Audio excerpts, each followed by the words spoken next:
La pratique de Brahmacharya par Swami Shivananda Sarasvati. Section 1. Le phénomène du sexe.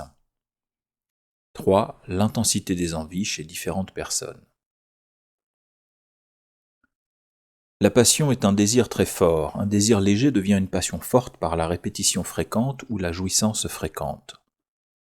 Au sens large, la passion désigne tout désir ardent. Les patriotes sont passionnés par le service à la patrie. La passion pour la réalisation de Dieu est présente chez les aspirants de première classe. Certaines personnes ont une forte passion pour la lecture de romans. Il existe une passion pour la lecture de livres religieux. Mais en général, dans le langage courant, la passion signifie la luxure ou un fort appétit sexuel. Il s'agit d'un besoin physique, de gratification sexuelle ou charnelle. Lorsqu'un acte sexuel est répété très souvent, le désir devient très vif et très fort. L'instinct sexuel ou l'instinct de reproduction de l'homme l'incite involontairement à s'engager dans des actes sexuels pour la préservation de son espèce. La passion est le besoin instinctif de s'extérioriser par l'autoconservation et l'automultiplication. C'est la force de diversification qui s'oppose directement à la force d'intégration de l'être.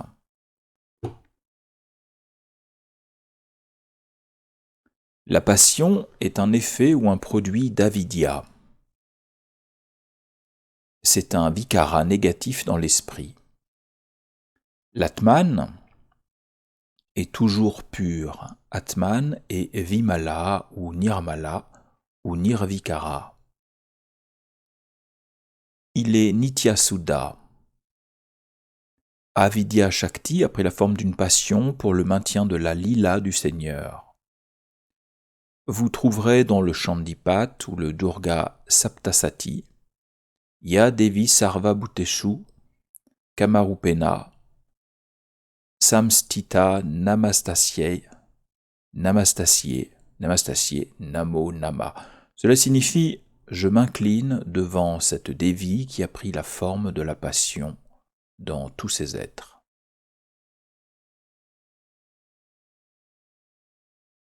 Même Brahma, le Créateur, ne connaît pas le siège exact de la passion. Dans la Bhagavad Gita, il est mentionné que les sens, le mental et le buddhi sont les sièges de la passion. Le pranamaya kosa, ou la graine vitale, est un autre siège. Le désir est omniprésent dans le corps. Chaque cellule, chaque atome, chaque molécule, chaque électron est chargé de passion. Il y a des courants souterrains, des courants croisés, des courants intermédiaires et des courants sous-marins dans le puissant océan de la passion. Vous devez annihiler complètement chacun d'entre eux, vous devez détruire complètement la passion en tout lieu. La passion est une vritti ou une modification qui surgit du lac mental lorsque le rajoguna prédomine. Les aliments rajasiques tels que la viande, le poisson et les œufs, les vêtements rajasiques et le mode de vie rajasique, les parfums, la lecture de romans, le cinéma, les discussions sur les choses sensuelles, les mauvaises fréquentations, les alcools, les intoxications de toutes sortes, le tabac, tout cela excite la passion. La passion chez les enfants, les jeunes et les personnes âgées. La passion est à l'état de germe chez les jeunes garçons et les jeunes filles. Elle ne leur cause aucun problème. Tout comme l'arbre est latent dans la graine, la passion est à l'état de graine dans l'esprit des enfants. Chez les hommes et les femmes âgées, la passion est réprimée. Elle ne peut pas faire de dégâts. Ce n'est que chez les jeunes hommes et les jeunes femmes qui ont atteint l'adolescence que cette passion devient gênante. Les hommes et les femmes deviennent esclaves de la passion. Ils deviennent impuissants. Il n'y a pas de grande différence de sexe entre un homme et une femme, un garçon et une fille lorsqu'ils sont très jeunes. Lorsqu'ils atteignent la puberté, il y a un changement radical. Les sentiments, les gestes, le corps, la démarche, la parole, le regard, les mouvements, la voix, les qualités et l'attitude changent du tout au tout.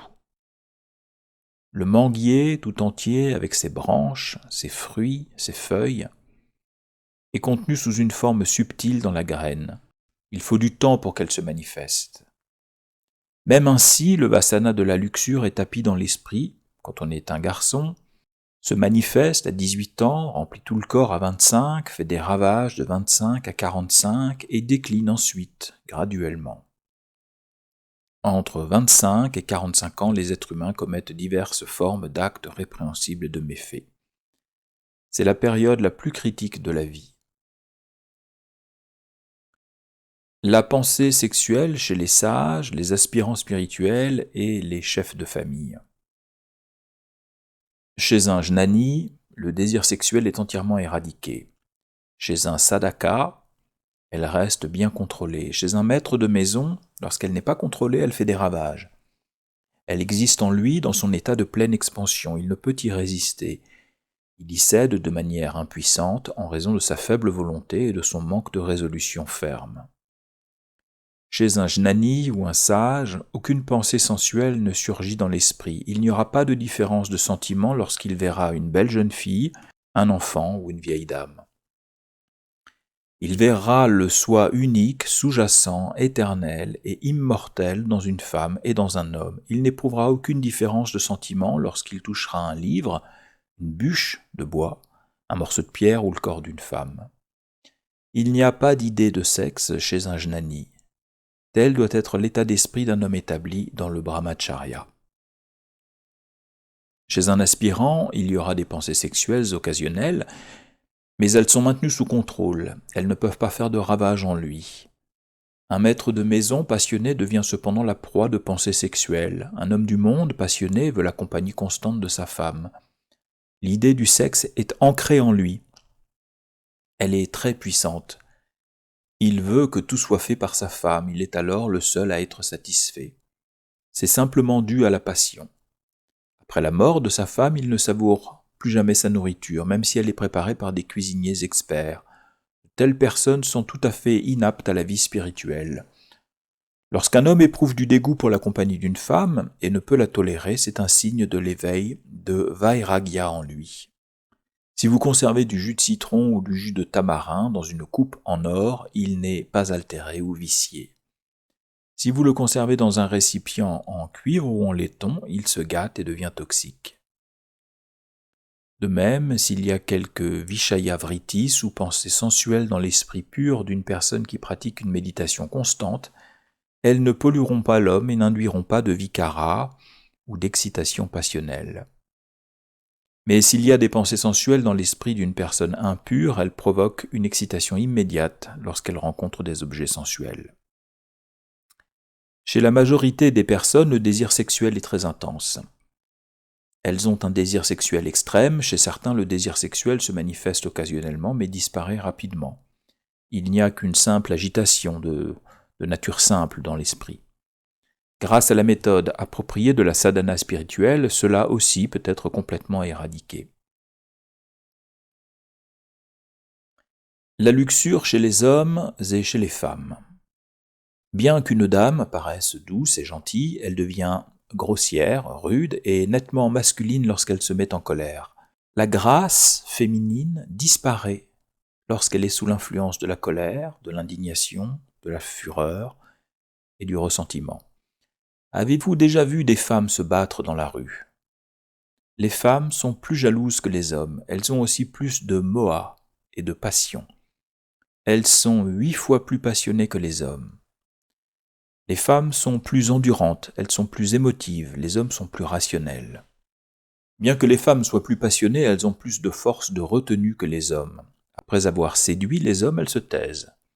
Le vrai coupable est l'homme seul, il est agressif, c'est lui qui goûte le premier aux fruits défendus. Il est actif.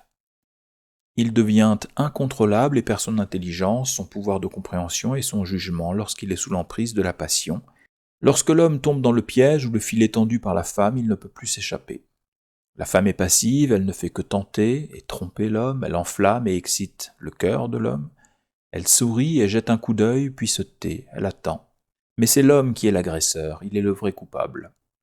L'homme est le pire des coupables, il est le véritable séducteur. Il est l'agresseur, il est le violeur. Toutes les femmes seraient devenues des Mira, des Madalassa et des Sulaba, sans cette nature la plus vile de l'homme. Il doit d'abord être corrigé et modelé. Il n'a pas autant de retenue que les femmes. Les femmes sont 8 fois plus passionnées que les hommes, mais elles possèdent 8 fois plus de force pour contrôler les pulsions sexuelles.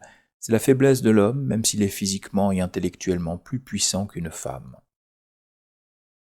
Les femmes vous flattent, vous amadouent et vous cajolent. Elles sont expertes dans l'art de la séduction. Elles ont fait de vous un esclave par leur expression gagnante, leurs actions, leur charme juvénile, leur regard coquet, leurs gestes et leurs sourires. Vous avez perdu une grande partie de votre vie à poursuivre des fantômes de chair.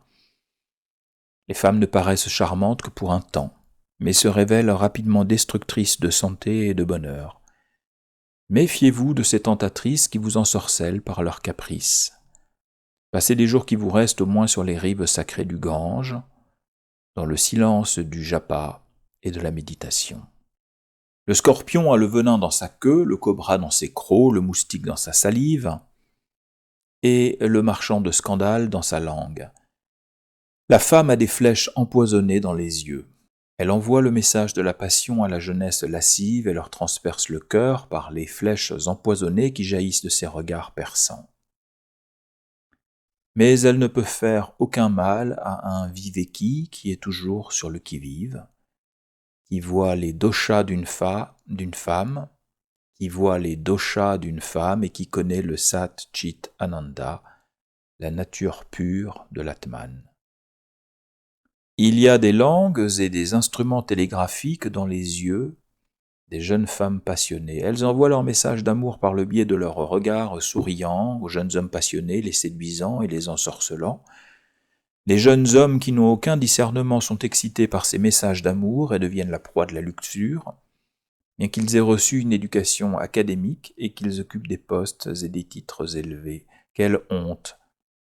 La raison, la volonté, l'intellect disparaissent complètement. Ô aspirants, ne soyez pas très familiers avec une femme, vous ne devez pas sacrifier un noble idéal de vie pour plaire à une femme envoûtante. Pensez à la composition du corps, gardez l'image mentale du corps d'une femme morte ou d'un squelette chaque fois que la passion vous trouble. Vous gagnerez lentement la force de maîtriser la passion. Vairagya apparaîtra lentement. La cause de l'attirance vers les femmes est la présence de vasanas ou de désirs subtils dans l'esprit, et effacez-les. Il n'y aura plus d'attirance. Ceux qui ont renoncé aux femmes et à l'argent ont véritablement renoncé au monde. Fin du 3e ban.